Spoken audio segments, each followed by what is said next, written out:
It is Indiana in the Morning, always presented by First Commonwealth Bank. Time to be first. Mr. Bob Pollock is with us this morning. Bob, of course, joins us each Friday morning at this time. You can give him a call at 479-1160 if you've got a question about your lawns and your gardens, your trees, your shrubs, whatever it happens to be that you're doing here today on this last day of January. Our visit this morning presented by Marcus & Mack, voted best law firm and best personal injury lawyer 3 years in a row on the Best of Indiana County contest. Visit them online, marcusandmack.com. I was telling you about these enormous, I've never seen them this big, molehills. They really are making mountains out of molehills in my backyard right now. There are 8 of them now. And they're all in the same area, and they're really working hard there. What's going on? Must be hungry. They're at least a foot high. Maybe they're getting ready for Groundhog Day. I don't. And they're bigger than a dinner plate. That's how big these. Obviously, the are. ground's not frozen. Yeah, evidently not. Gracious sakes, I've never seen anything like that. Might be making a new den there. Oh yeah, it's what I. They will make a deeper. They'll dig deeper down into. Mm-hmm. If they can, there's not rock down there or something to impede them from doing that, but they'll make a den down there, and then they'll come up, and then, mostly all those, any mounds that you would see. And as the snow melts, then, yes, we can start to see activity that may have been going on that we couldn't see for the last month. This breaks through any snow pile that we have out there because they're at least a foot high. But it's the soil that's right below the garden, which is on a hill, and so when there's wash coming down, that good soil, it's the best soil I've got. It's very well fertilized from the garden, and so they're enjoying themselves greatly there. But the damage, what kind of damage does that do when spring comes and I've got these things? I'll just redistribute the dirt, I would assume, right? Yes. Because of course, if it's probably moles which tunnel, so they're going to tunnel just underneath the soil surface within the root zone of the lawn, if that's what's there, looking for insects. They primarily feed on insects, especially grubs. So grubs would be the larva or the young of various beetles, Japanese beetles, probably the most common, but May beetles, June beetles, European chafers. All those have an adult beetle stage of various sizes and colors. And, of course, the young, those all start out as eggs and then go to a larvae, and that's what the moles are there looking for. Yeah. You can also get birds, Birds might come in, crows, they seem to be able to sense that, and they'll come in and peck a hole in the ground. Skunks are the other more common animal that will come in search of insect food.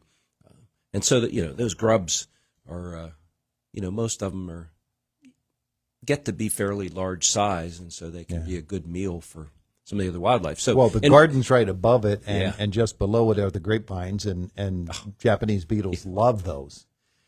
Yes, you have it set up nicely for for the web mole buffet of characters to participate. Yeah.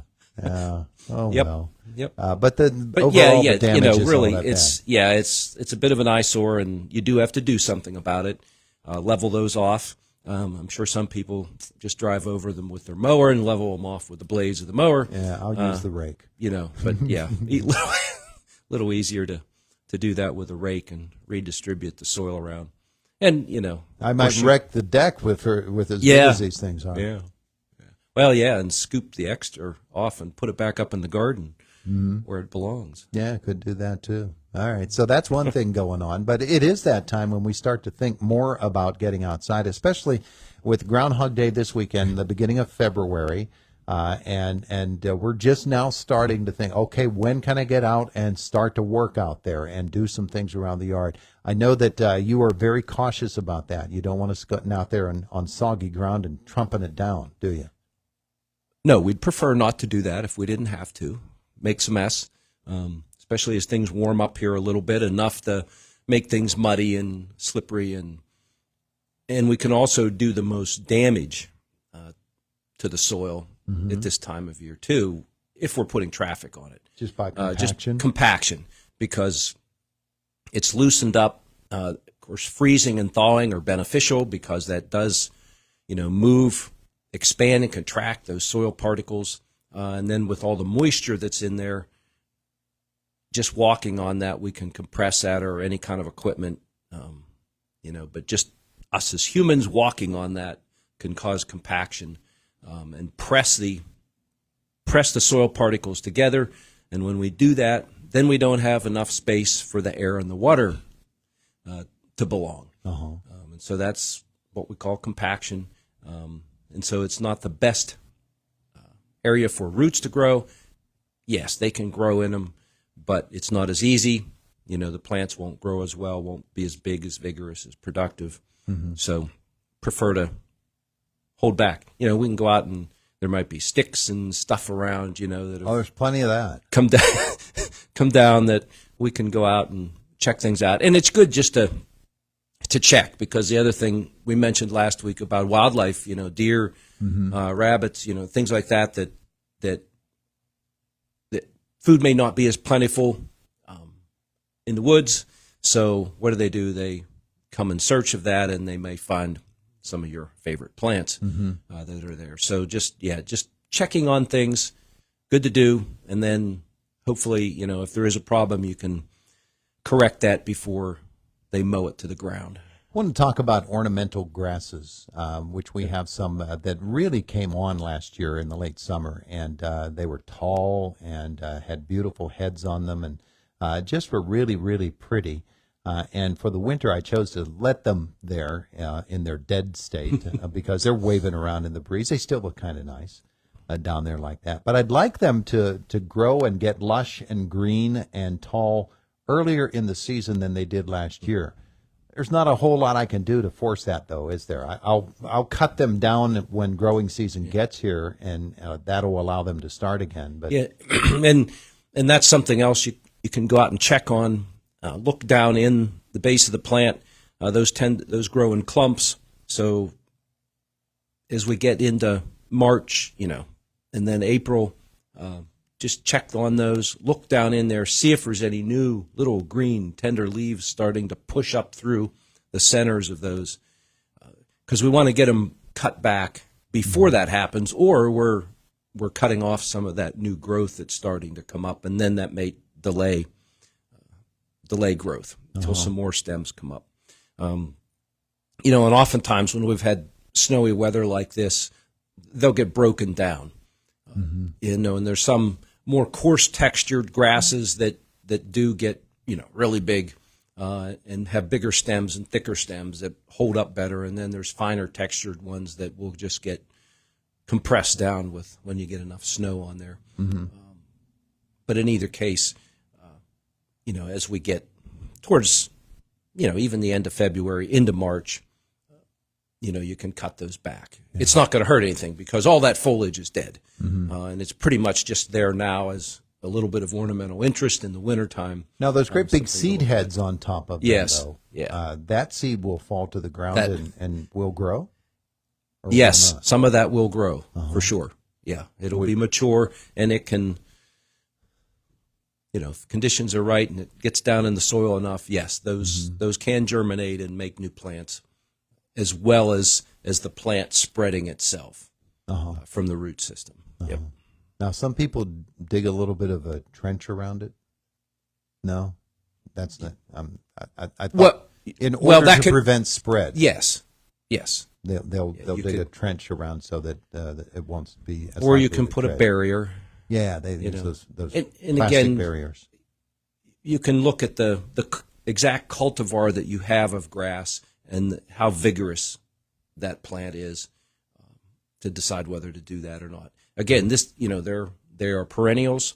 They are called herbaceous perennials, meaning that root system will live for a long time, years, but the top always dies back each year. And so that's why they call them herbaceous perennials. And so you can propagate them easy by digging them up. And that's the other thing. As we approach, and get into head towards March. And even if we do get a little weather in February that's conducive, dries up a little bit enough that you can get out there, you can propagate those. You can split them up, dig them up, especially if they've gotten overgrown. We've talked before about they kind of look like a donut when you look down on them. Yeah. Because the very center where the original plant was, there's nothing there now other than roots if you dig down. Because it's not getting light. Yes, and it's continued to push itself out and grow. So you can take that donut and just carve it up into sections. You might get 5 or 8 plants out of one plant, and then you can lift those, separate them, move them apart, and replant them. And so during this dormant season, good time to be thinking about that. Yeah, and we're going to have temperatures actually by Monday in the 50s, so that'll soften up that ground if someone wants to put a spade down in there. Yeah, in a hurry. Yeah. So. It can be easier to do that. Still, things are saturated, so you get a little bit of. But those clumps can be hard. If they've been there a while, 5, 6, 7 years or more. It takes a shovel and a good cut. Might even take jumping on the shovel to get it to cut down through that root system because they can be pretty dense. Yeah, and it's good to remember that last week we had temperatures of 16 degrees below zero at the beginning of the week. So, all of that. And we probably, on more sensitive plants, because our temperatures had been consistently cold, most plants were in a good place, meaning they had hardened off enough, they were cold hardy enough that might have, those temperatures may not have done any damage at all. They're Pennsylvania plants. They shrug in the face of adversity. Yeah. And some aren't Pennsylvania plants. Some come from around the world. Well, we'll weed those out, literally. Yeah. Quite literally. One way or another. Well, and cold temperatures is one way to see if we can weed things out. Yeah. So, definitely. All right, those are some of the issues that we're thinking about here today. Anything else we're doing with Extension or Master Gardener program or anything like that? No. It's winter meeting season. I just came back from the Mid-Atlantic Fruit and Vegetable Convention, which is held in Hershey. Multiple states, rooms full of vendors, and so things are. Did you get me a T-shirt? Things are marching on. What did you want? A Hershey Kiss T-shirt? Is that No, what you were I didn't want for? that. I wanted one of the fruit Hershey shirts. Bear. Give me a fruit shirt. Harry Plum, thanks so much. You're welcome. It is the voice of Indiana County. It's WCCS 101.1 FM, AM 1160, WCCSradio.com.